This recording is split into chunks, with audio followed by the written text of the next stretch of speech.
Thank you for joining us for this panel. Today for this panel, we're going to be talking through hitting the ground running. How we start the first 100 days of the next presidency is really going to set the tenor for the rest of the administration.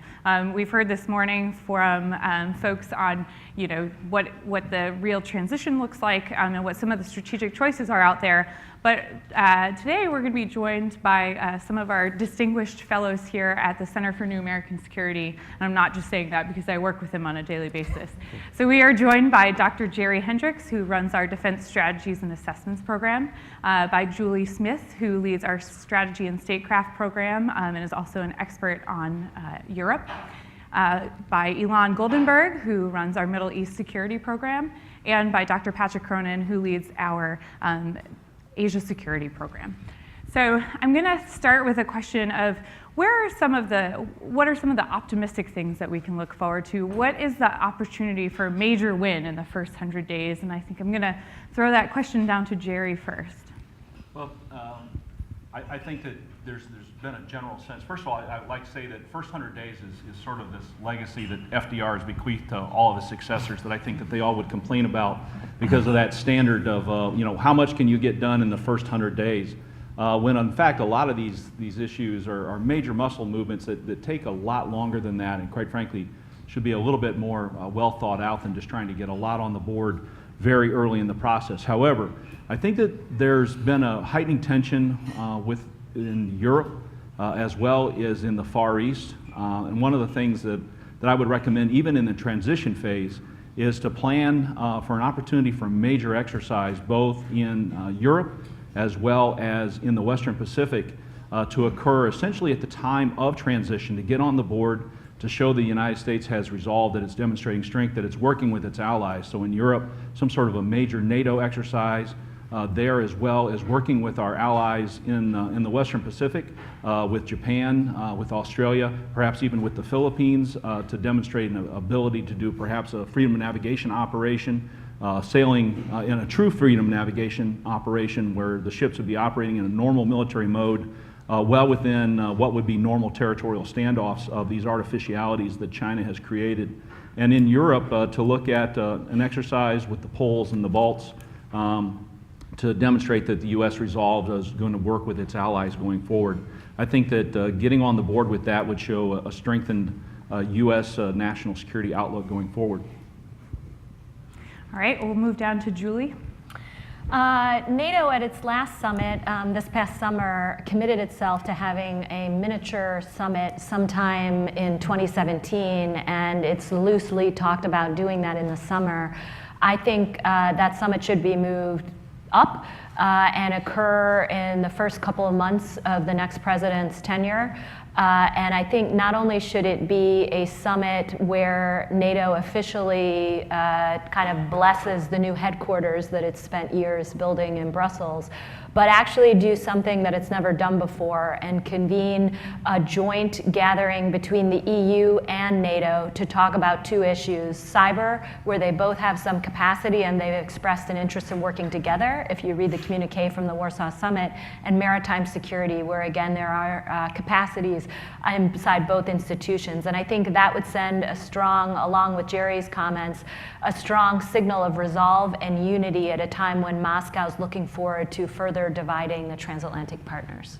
Ilan, what are some of the opportunities for the Middle East? Sure, and I think we see a common theme here of reassuring allies early in a new administration. And I think that's also, I think, going to be the opportunity in the Middle East. I think what you've got right now is a situation where there's three major challenges in the Middle East, I think, long-term that you're going to have to deal with. You have these collapse of state authority in a number of different places, these vacuums that have been created in Syria, Iraq, Yemen, Libya. Then you've got this intense regional competition between Iran and Saudi Arabia in particular, but also other actors that are throwing weapons and money into these vacuums.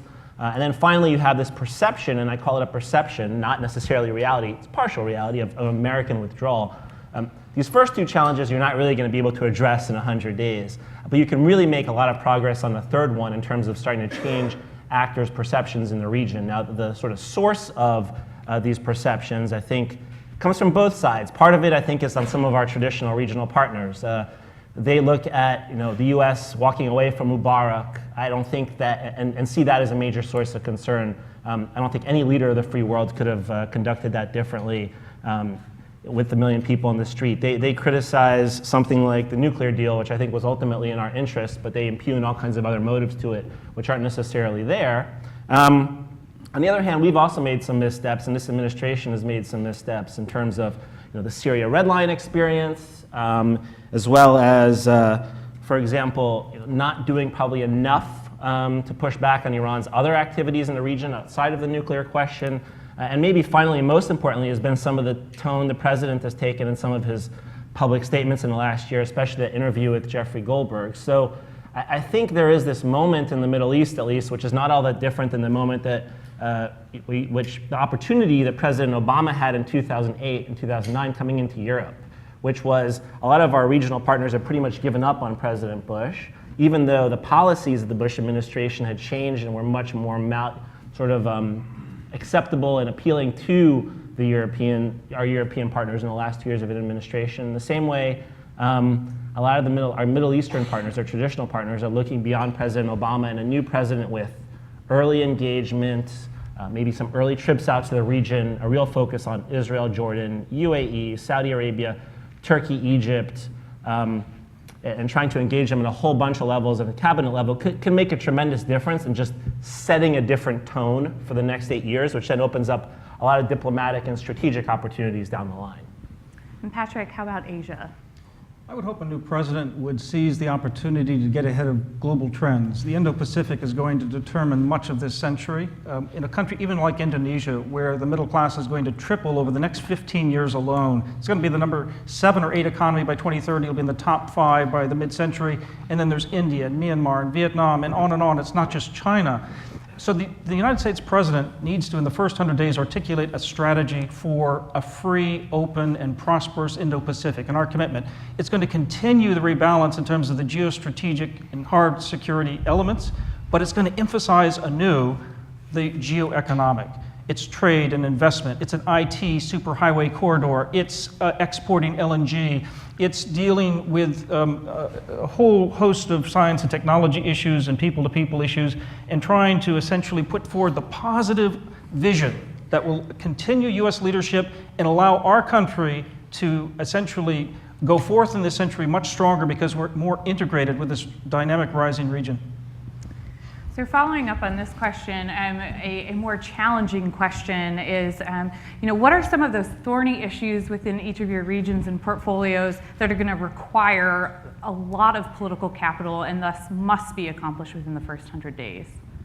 Patrick, to you. Well, it's TPP, it's the trade issue, and so the very first thing that the president has to do if we're going to articulate a broad new vision for optimism, we're going to have to find a way to enlarge this problem of the trade problem, because if we can't get through our own leadership challenge, which we've put forward with 12 countries, one of 12, to do the first round of a Trans-Pacific Partnership, if we can't pass the legislation, and I hope the president-elect will put forward ideas that will then go forward in the early part of next year in terms of what we need for infrastructure investment in our workforce, portable benefits, other ways to keep us competitive, while we seize the opportunities of the Trans-Pacific Partnership, finish this deal so that this president going to Da Nang, for instance, at the APEC summit next fall in 2017, that's the opportunity really, Vietnam, a key TPP country, that we can bring this together. It's going to take a lot of political capital. It may not happen right away if it doesn't get done in the lame duck session, but we're going to have to continue to figure out how we make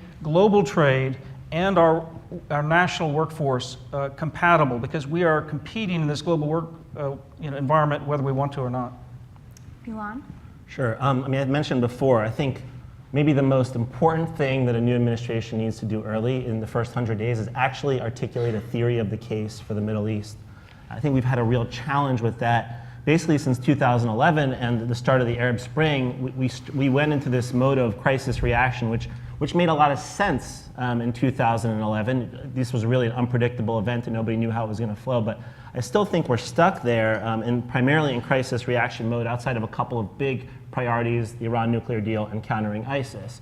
And so you need a strategy to deal with that, which I think needs to focus first and foremost on closing these vacuums and security vacuums that exist in different countries and de-escalating the regional conflict. So how do you do that? You'd probably look at the three biggest agenda items, at least for the United States. Number one being ISIS. I actually think there you're going to want a strategy review, but I don't think you're going to have a fundamental different approach than what the Obama administration has been doing for the last couple of years. I think it's been quite successful slowly at treating ISIS-held territory, where I think you're going to have a much more significant discussion, and will be the earliest discussion will be what to do about Syria, and specifically northwest Syria. It's not just a question of as long as Assad exists, the ISIS conflict will continue. It's actually, we're slowly seeing the establishment of an al-Qaeda safe haven, probably al-Qaeda's most viable franchise in northwest Syria. That's a direct conflict and challenge for the United States.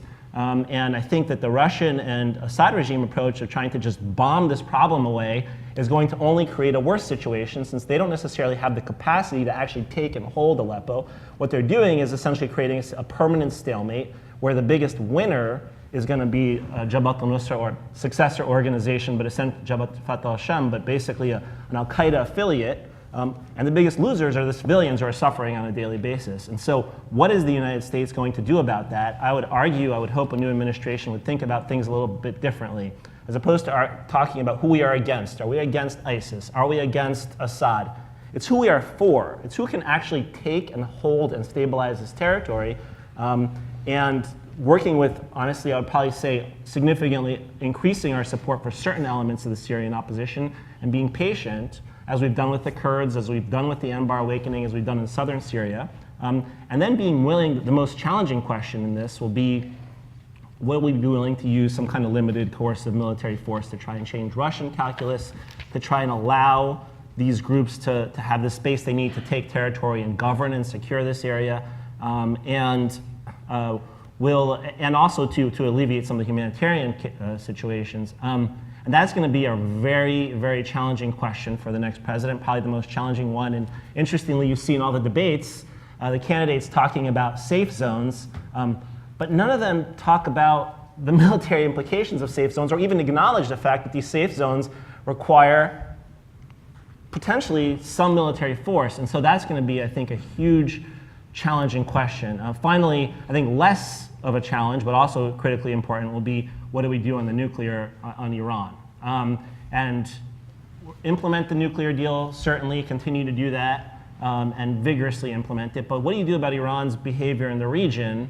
And can we find ways to essentially more aggressively counter Iran, both to reassure our partners that we're not leaving the region, and to try to get Iran to back off a little bit, because that is the other dynamic here. It's this Iranian confidence that we're starting to leave the region. It's this Saudi anxiety that we're leaving the region. It's causing both of them to get more aggressive and act on their own in these various security vacuums. And so can we take steps, and I think there's a lot that you can do, whether it's increasing interdictions, whether it's just making those more public. I mean, we have a lot of assets in the Persian Gulf, and we have a way of communicating and messaging what we're doing there in terms of exercises. But sometimes you need to think about it as sort of a rheostat, right? How much are we going to publicly say? How much are we going to do? And I'd argue the rheostat right now is probably at 2 or 3. You don't want to take it to 10. You don't want to escalate. You want to leave channels open with Iran and opportunities that come out of the nuclear deal. But maybe you need to take it to 5 or 6 for a while and do it jointly with your friends to send signals to everyone that the United States is, we're not going back to the days of 150,000 troops in Iraq, but we're not walking out of the region either. Julie, how about when facing Russia? Yeah, on the European-Russia perspective, 3 really tough nuts to crack. We talked about Russia this morning, and I'll get to that in a minute and pile on with another aspect to that bilateral relationship. Turkey is going to be a big part of the transatlantic agenda going forward, and a very difficult one for the United States as well and the next president, given the state of the relationship right now and all that's at stake, and Turkey's importance on multiple issues of strategic importance to us. And then the future of TTIP, understanding where TPP is trending and how unlikely it is that we'll see movement in the lame duck, and that will be a project for the next president that then takes you to the TTIP agenda as well, which will be very difficult to address for many reasons, but in particular because of the French and German elections next year. But back to Russia, we talked this morning about Russia's role in Syria. We talked about Russian aggression, its use of cyber security, strategic communications, the asymmetric tactics it uses, its aggression, the military probing, the list goes on and on. All of that will be very difficult. The Ukraine piece will continue to be very challenging, and we're going to need a fresh approach in the case of Ukraine. But I think one thing that I hope will not happen, but has a small percentage chance of happening and presenting a real problem for the next US president, is if we get to the sanctions renewal at the end of this calendar year, and for one reason or another, Brussels cannot get it across the finish line and renew those sanctions, as it has been able to do for some time now, and remarkably so. The next president then arrives on the scene with one of our strongest cards to play suddenly in tatters. And he or she will need to determine where we go from here in building a transatlantic approach towards Russia. If we, in fact, can't root that policy in sanctions and look at the possibility of adding additional sanctions, and that now is removed from our toolbox, that will present a very precarious, difficult, challenging agenda item for the next president. I hope that's not the case. I still would put money down on the Europeans pushing it through. Perhaps the bigger challenge is whether or not we can persuade the Europeans to get on a 12-month cycle so that they're not faced with renewing it again next summer, just after the French elections and just before the German elections, which would be very challenging. So I think from that perspective, yes, Russia is very rich, a huge Rubik's Cube of challenges bilaterally from a broader West versus Russia perspective, and of course Russia's role in the Middle East. But I think this sanctions piece will be something to watch, and hopefully will, again, not present itself as a major sticking point, but could end up on the next president's agenda in a really troubling way. And Jerry, from the defense perspective, what are some of the things that we'll really need to put our political capital behind the first 100 days? Well, as our colleague Bridget Colby said earlier, personnel is policy, and I think that the first 100 days, looking at the budget process and a lot of the challenges there, will be greatly aided by the team that actually comes in. So one of the things that I would hope, based upon historical examples, is that actually that we, regardless of party, that we actually look at a bipartisan representation within the Department of Defense going in, which will be extremely helpful when the department reaches out to Capitol Hill to take on the next important task, which is setting aside the Budget Control Act and the sequester. This is something that we have to get out of the way, not necessarily so we can just inflate defense spending. I'm a fiscal conservative by viewpoint, and I'm not up there to just pump more money in the system. But in order to craft a budget that is more exquisite in looking at specific areas of technology we need to make investment in, we have to get away from sort of the automatic default that comes on with the sequester, which forces us into ill-conceived spending plans.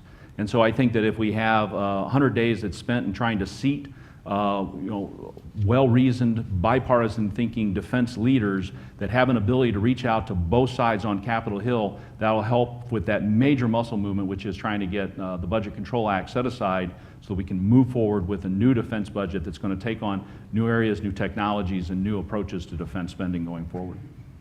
So I'm going to pose a question to our regional experts, to Julie, Ilan, and Patrick.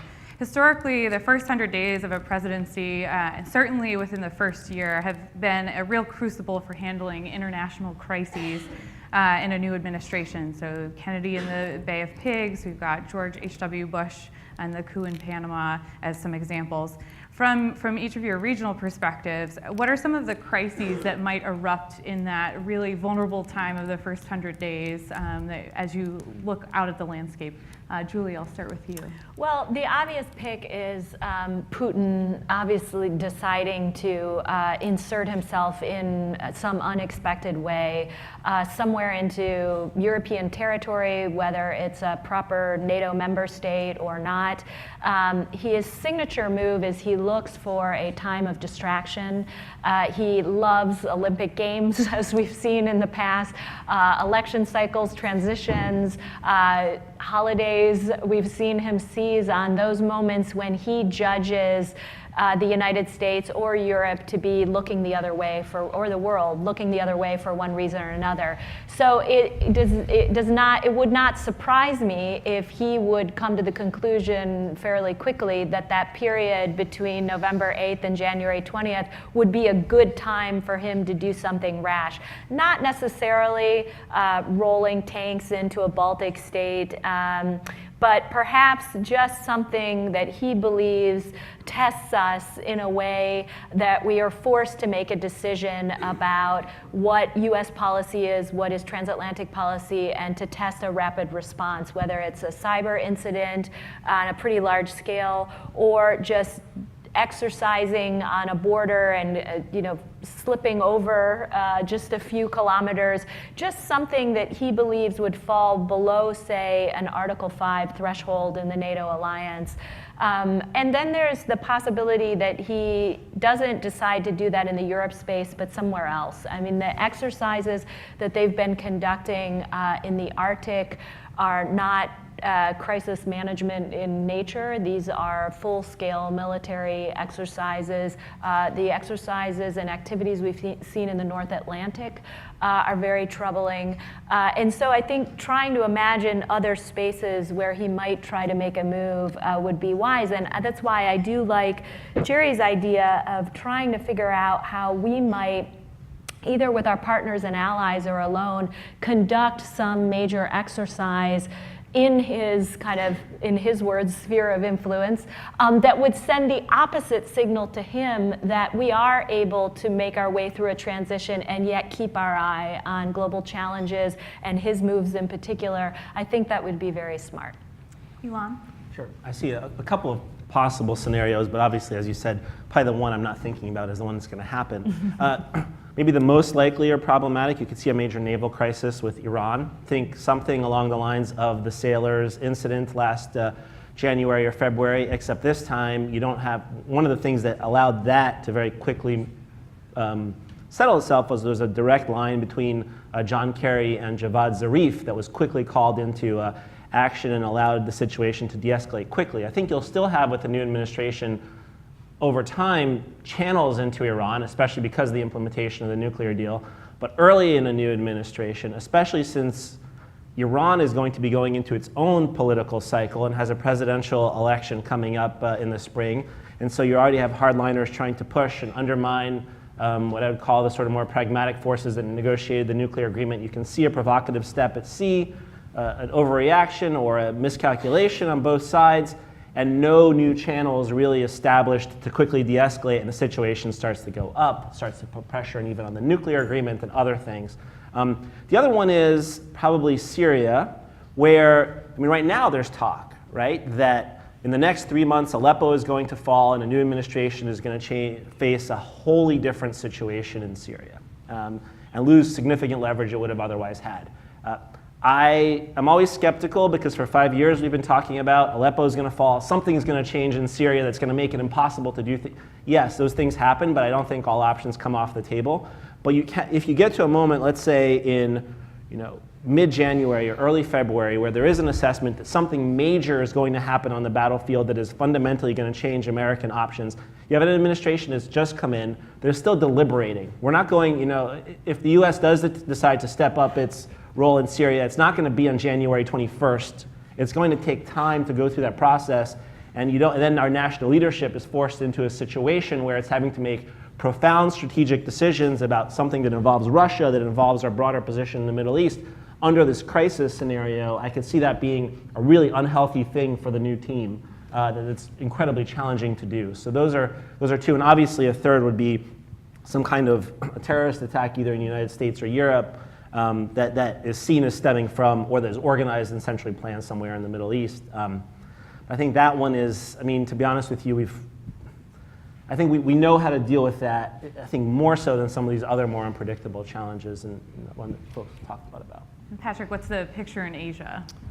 A lot of potential crises in Asia, from the Indo-Pakistan conflict possibly escalating, that could raise questions about the potential for nuclear war that would very much involve our interests.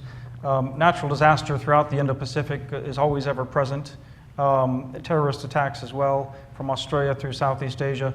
But in addition to the 19th Party Congress that'll be coming up next year with China and Xi Jinping, nationalism will be playing a very big role. So as we're exercising Jerry Hendrix's big exercise in the maritime domain, China will be running another EP3 impeccable type incident, the last 2 tests for new administrations about how we do surveillance off the Chinese coast.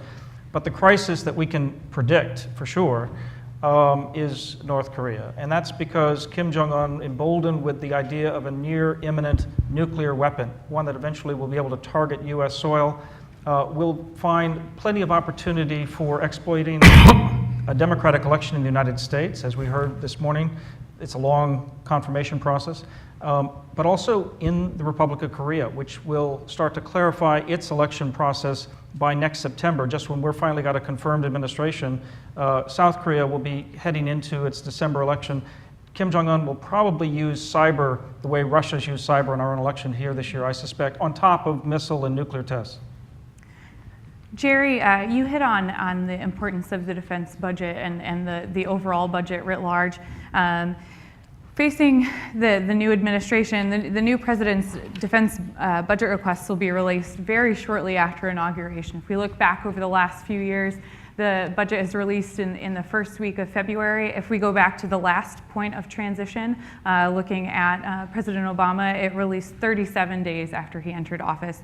So how would you propose for a new administration to use this opportunity as a crucial way to set priorities?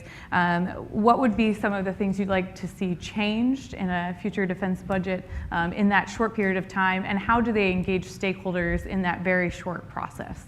Well, as I already alleged, spoke about just a few minutes ago about the idea of overturning the Budget Control Act and setting aside the sequester. And that's important because I think the next administration and transition teams, I understand, are already being stood up, and they're beginning to work out, trying to put flesh on the bone of what some of the candidates have been speaking about on defense priorities. But those should be translated into budget reforms. To the extent that you want to continue current programs, that's fine. To the extent that you want to make some big moves, then you have to start thinking about the significant changes within the budget, and you have to be able to get out from underneath the sequester to be able to do those.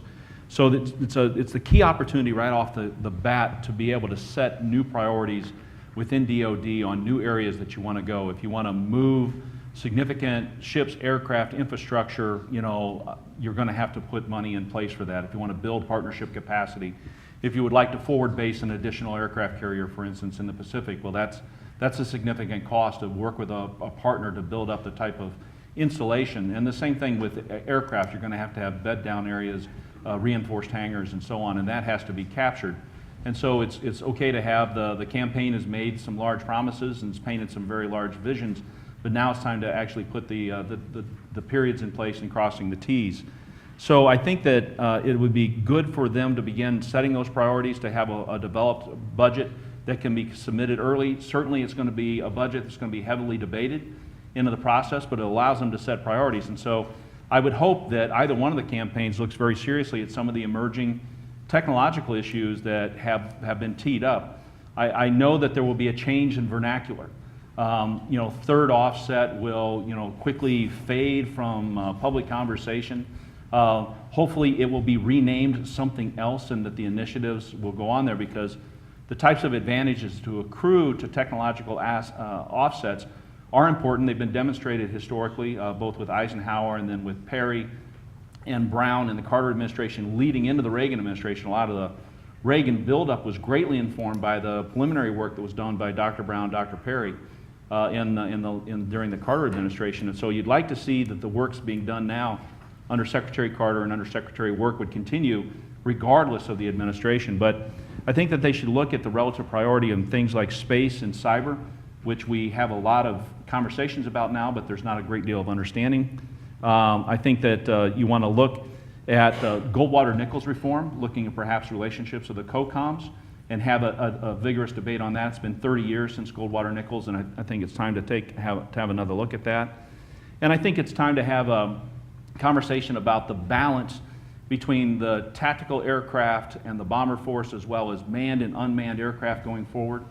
And that will be something that has to be captured within the budget. And then Within the Navy, I think that there's a significant opportunity to look at the LCS to the frigate upgrade conversation, because that'll be key to driving the Navy's numbers up, is something that on the low end, that high-low mixed balance within the fleet going forward. So all those should be captured in that first budget submission, and it's important to have those teed up now and be ready to have the public conversation.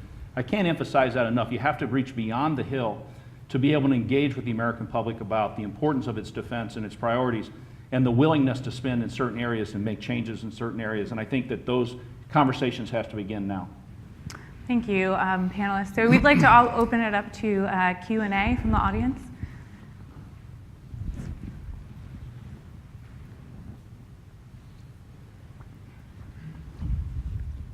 Thank you. Evan Fury, I represent Statoil here in Washington, D.C., but I have a more parochial question about the UK and Brexit. So in the UK, you have a strong security and defence partner, clearly borne out over many decades of collaboration, member of the P5, strong member of NATO, at-sea nuclear deterrent.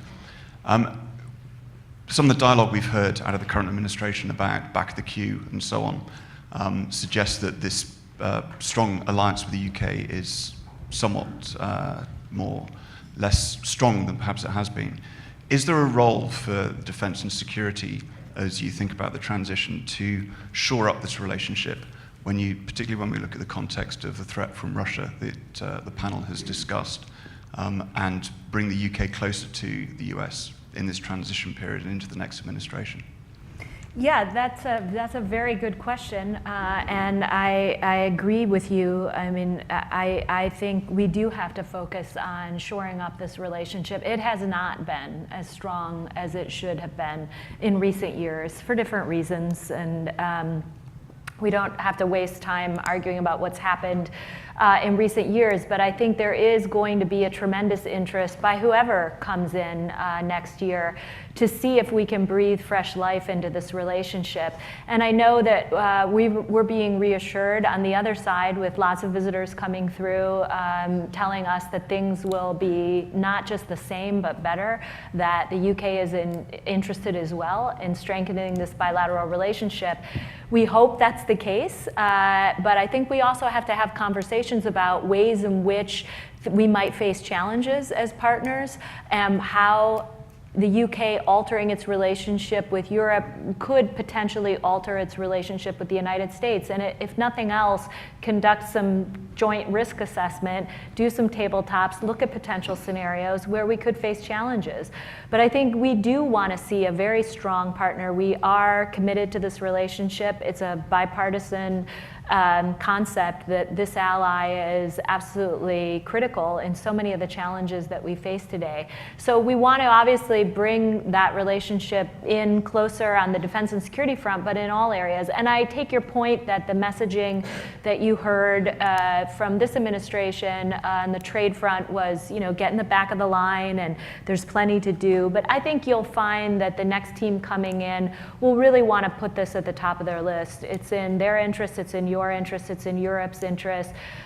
There's a lot of sequencing that we have to address, but particularly if we find ourselves unable to really move the needle on TTIP, we'll want to ensure that we get to work on the UK-US piece as well, and sooner rather than later. So I couldn't agree with you more. I think this will have to be a key feature of any transatlantic agenda of any future president, and I hope we'll find in the end, say a year from now, that bilateral relationship is in fact stronger, and that we have done more together, not just to address Russia, but various challenges in the Middle East, North Africa. I mean, the list goes on and on. In the back.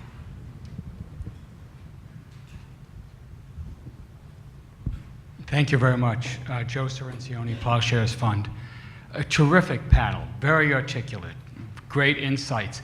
But don't you assume a Clinton presidency? If Donald Trump is the president, is any of this operative?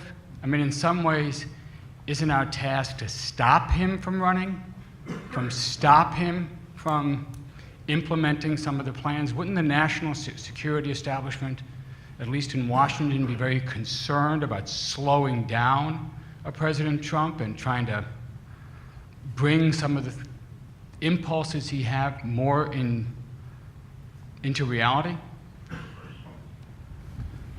Why is everyone looking at me?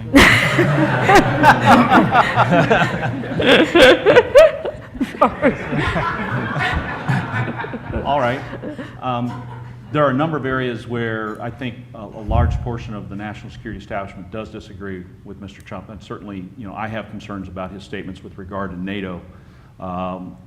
That being said, Mr. Trump's recent statements that he made in Philadelphia with regard to trying to strengthen the U.S. military, the idea of building up the size of the Navy to enlarge or hold fast on the size of our ground army, as well as some of the investments that he suggested with regard to the Air Force, I think many of those are in line with broad segments of the national security establishment.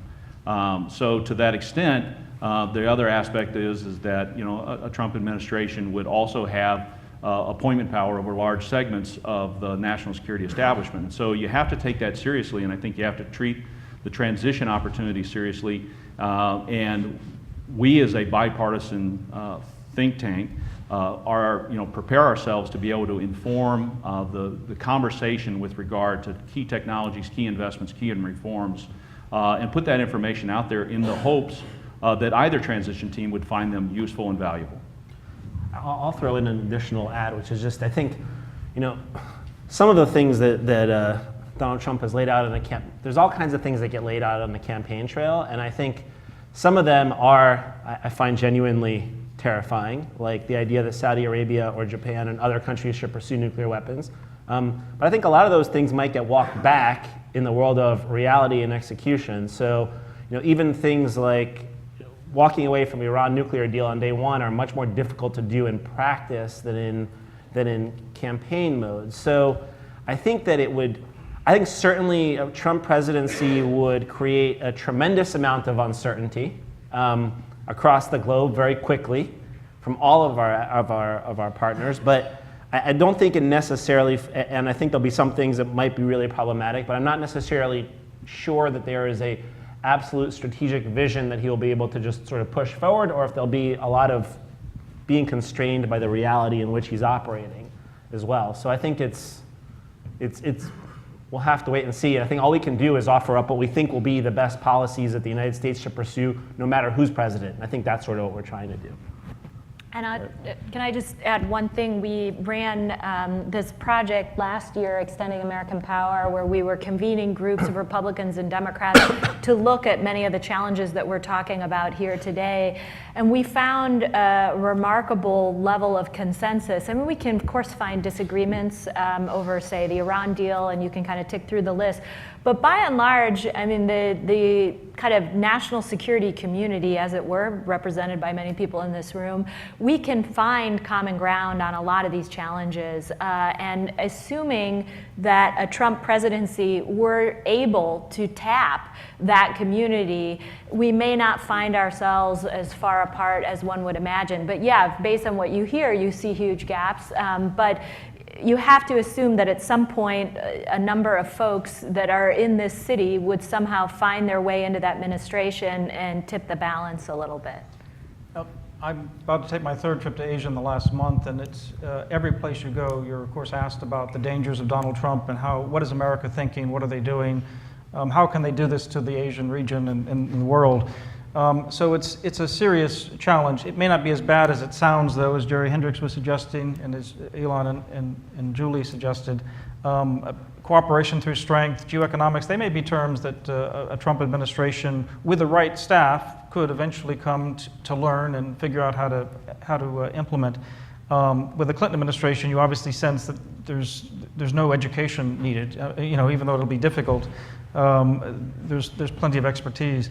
But whoever wins the election on November 9 is still going to have to reach across the aisle, because they're going to have to be Republicans and Democrats working together again on national security to have a majority to get the things done on hard security and on the economic side. And this is crucial that we somehow figure this out. There's no easy way. If the loser and losing party thinks that they should be blocking the new administration for the next 4 years, America is going to miss the opportunity of the 21st century. Right up here up front. Hey, Chris Bauman, National Defense University. Question for Patrick. You said that North Korea is sort of the predictable crisis in transition and after, and that makes sense. The U.S. has pursued regime change kinds of policies in the past, probably hasn't worked out so well in many cases. But with the case of North Korea, does the idea of Kim Jong-un no longer leading that country fundamentally transform North Korea, or does someone else just step in his place and continue the course it's on? The unpredictability of what happens in a crisis in North Korea is one of the reasons why the big powers are so risk averse, and why the United States is even risk averse as well. Our South Korean ally, though, is taking greater risk by ratcheting down on sanctions and pressure, and now President Park is locked into that position for the next 15 months. Michelle Flournoy, our CEO, will be in Korea in a week's time with our Next Generation Fellows talking to the senior leadership, precisely because at CNAS we think this is an area for the next 4 years there will be a lot of potential risk involved.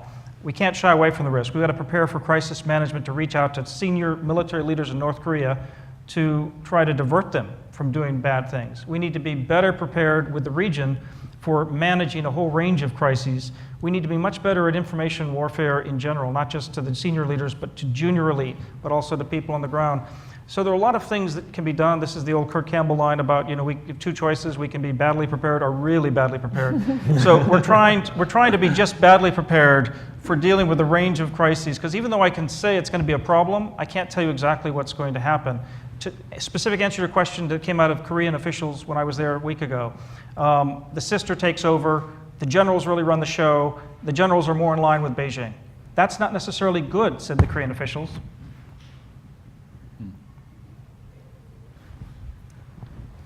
Any more questions from the audience?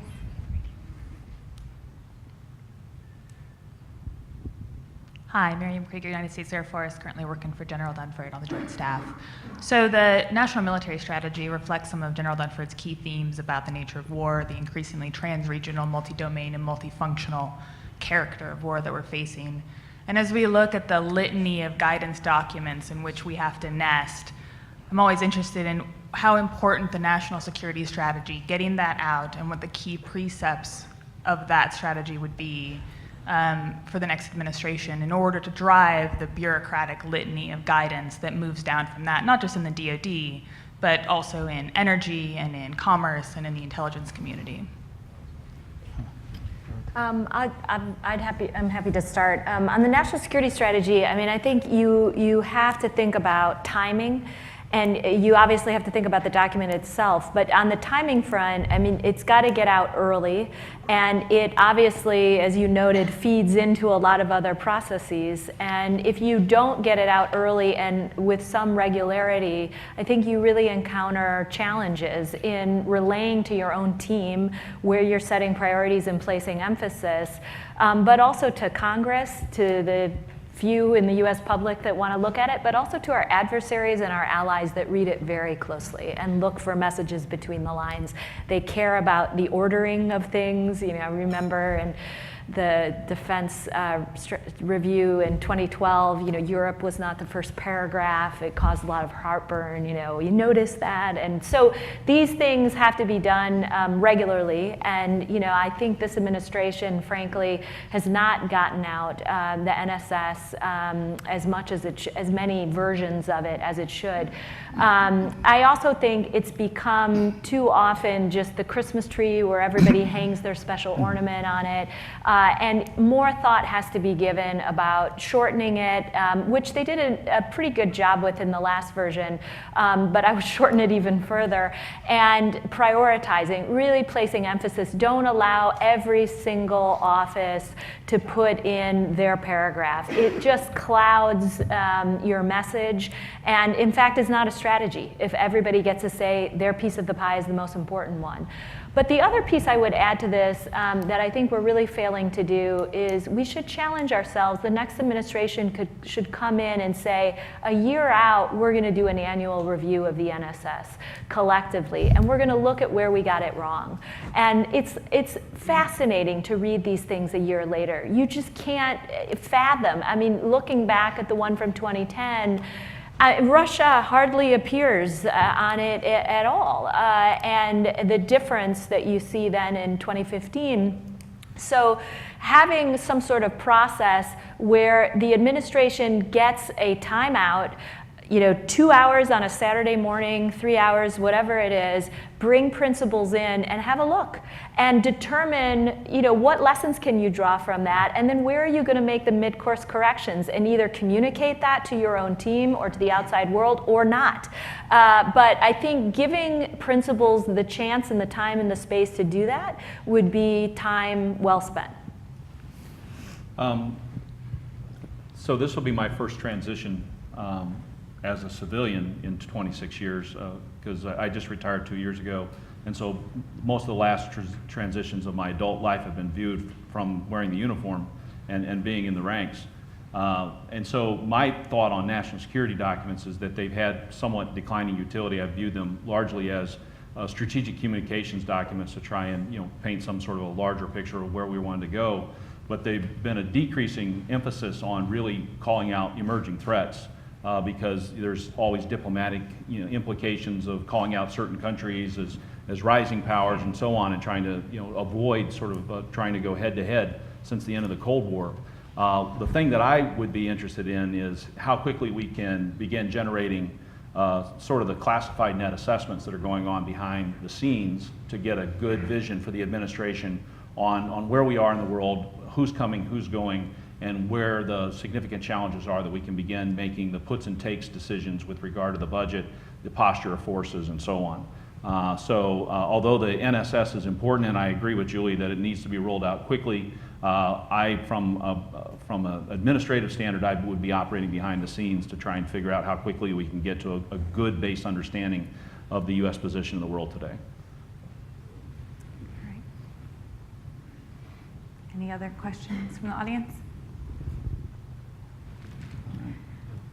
Well, I'll toss one last question out to the panel. So Jerry touched on earlier building the domestic political will about why we're investing in certain capabilities. But from the panel, I'd love to hear any of your perspectives on how do you build domestic political will for support of the emphases that you've placed in the regions that you focus on? I think there are a lot of things that can be done by a new administration. The president needs to get out to the country and give an address on Asian strategy, not to the region, not to Washington, but in Middle America. We need to bring more Middle America to Washington. We need to make sure there's a constant turnover of new blood in a variety of ways that represents the different regional bases of our country, including the huge trade economic flows that are increasing with the Indo-Pacific region.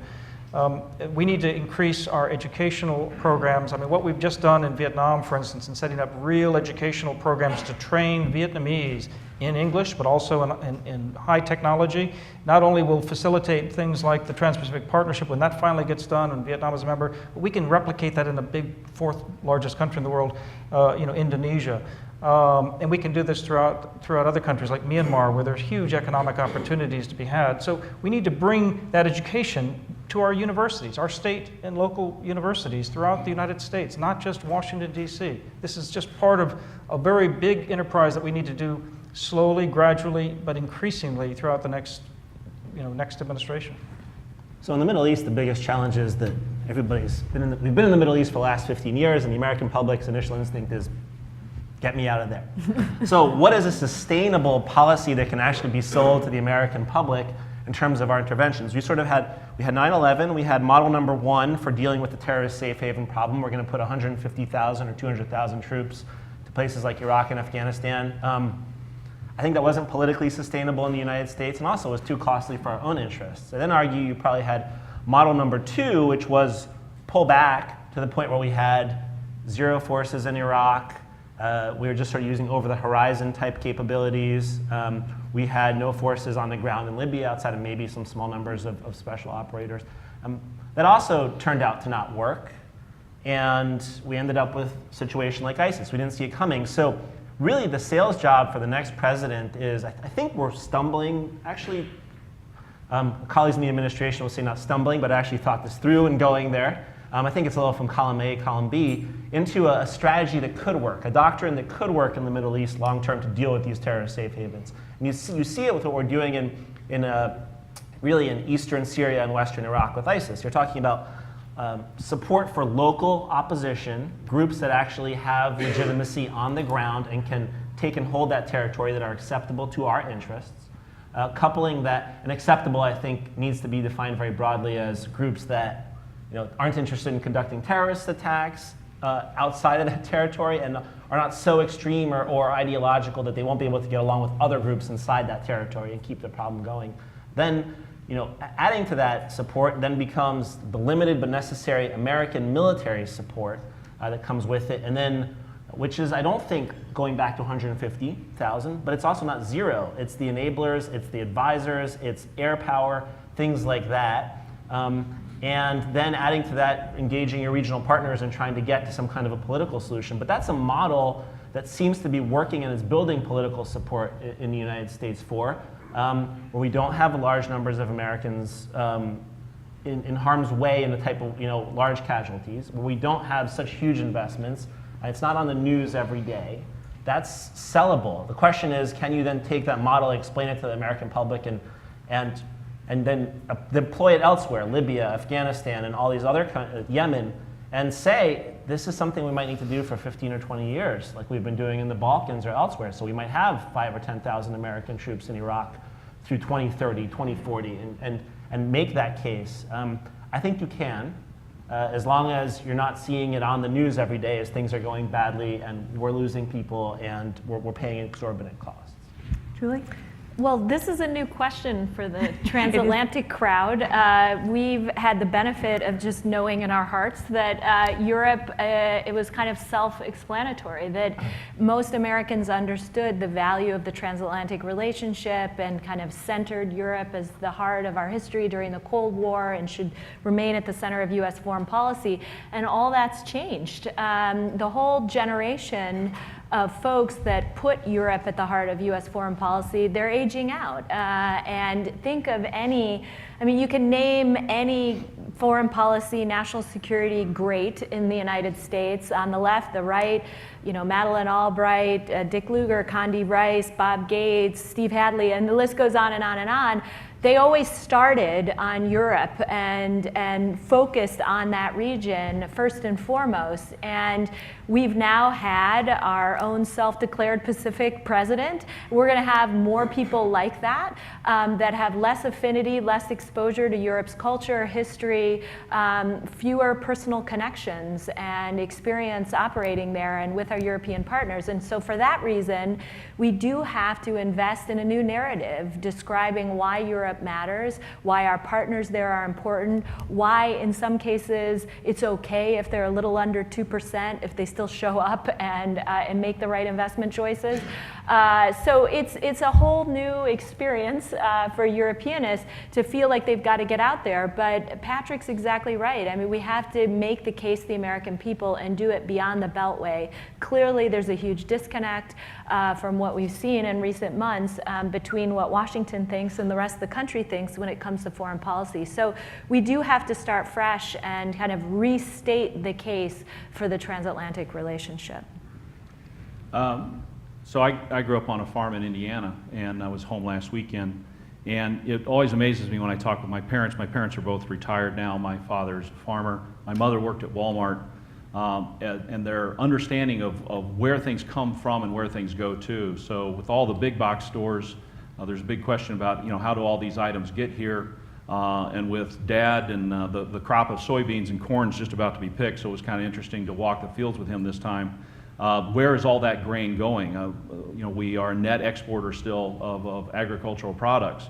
We are a free trading nation. These things come to us and go away from us by free trade over the world's oceans as well as via the air. This country actually, in the 6 times it's actually had a congressional declaration of war, 2 of those times were over free trading issues. This is a key, critical, national core interest of the United States. And yet we really don't have a national dialogue so that the people in the inner heartland of the country understand the importance, the dependence that we have on that with our global economy. And so I would highly suggest that our leadership get out to speak with them about the importance of these issues, the importance of the issues for us in our economic growth, and what it would mean to our lives if we saw the world begin to get broken down into these regional spheres of influence where perhaps trade no longer flows as easily as it's been assumed for essentially the last 70 years.